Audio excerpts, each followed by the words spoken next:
am Shakti from class 6B. Today I am going to explain about water cycle. First we will know about what is water cycle. Water cycle is the continuous circulation of water from the earth through the atmosphere and back to the earth is known as water cycle. It is repeatedly happening in the nature as well when the water reaches all three states of matter in it.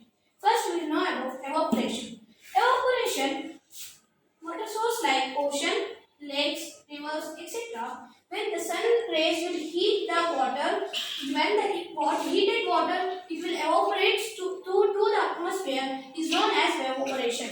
We can see the water vapors right here is going to the atmosphere is known as evaporation. Next, we will know about transpiration. Transpiration, when the excess of water in the plant can't stored and through the leaves it will evaporate to the atmosphere is known as transpiration.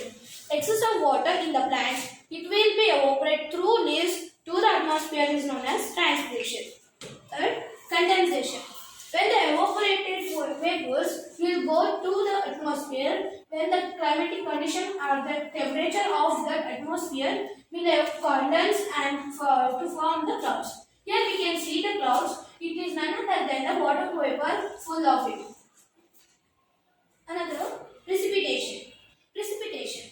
When the clouds will get too much of water and it will be wet too much, it will give our water in too much of ways like rain, snow, hill, slick, etc. Here we can see the rain coming through the clouds to the earth's surface. Here we can say about surface runoff. In surface runoff, all this process will go on surface runoff at the surface of the earth.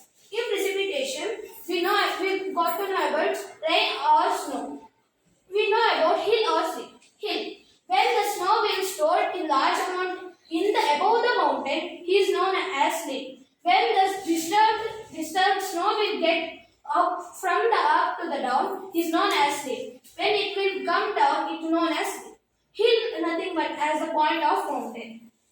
Here we have the model of water cycle where the water will reach to all three types of states of matter: evaporation, transpiration, condensation and precipitation. Thank you.